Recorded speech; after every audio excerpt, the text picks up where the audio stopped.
आपके ख्याल में शहबाज शरीफ साहब और बिलावल धरने में साथ शामिल हो रहे हैं?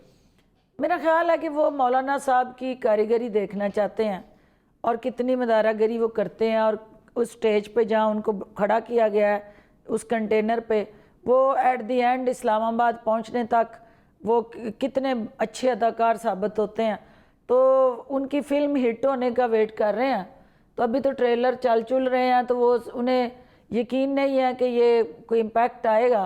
तो वो मतलब वो कहते हैं ना कि बारात निकल पड़ी है, तो अब वो बारात में कहाँ से शामिल होंगे आके, उन्होंने फैसला करना है। डिपेंड्स के साथ साथ आपकी सियासी सोच क्या कहती है कि वो आएंगे साथ शामिल होंगे या कोई दूसरी राह देखेंगे? कुछ नहीं कहा जा सकता, क्योंकि इनकी सियासत अगर हो रही हो तो फिर सियासी दाव पेच और पंजाजमाई पे बात होती है।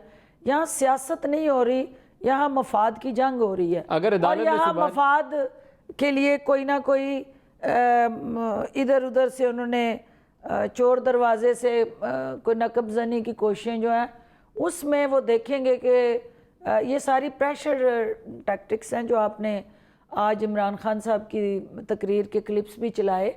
तो ये सारा एक इमरान खान ने जो मैसेज दिया है, वो अदालत ने ट्यूसडे तक की बेल दे दी हुई है, सुबह हो सकता है कंफर्म हो जाए, इलाज की इजाज़त मिल जाए, फिर हुकूमत क्या करेगी? नदीम, पहली बात तो ये है कि ना उसमें फेडरल गवर्नमेंट मदई है उस केस में, ना हमारे कहने से वो गिरफ्तारी हुई, ना हमने कराई, ना हमारे कहने से सज़ा हुई।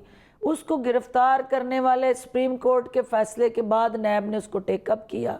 वो केस जो है नैब की अदालतों ने उसको सज़ा दी है। अदालतें अगर मेडिकल बोर्ड की रिकमेंडेशन की रोशनी में उस पर कोई फैसला करती हैं, तो हुकूमत ना उनको पकड़वाने में हिस्सेदार थी कि जिसमें नैब एक इंडिपेंडेंट अदालत, लेकिन हुकूमत उसे अपोज करने का इरादा तो नहीं रखती। देखिए अपोज हम उसमें क्या, हमसे किसी की जान की गारंटी मांगे तो वो तो हमारे इख्तियार में नहीं है।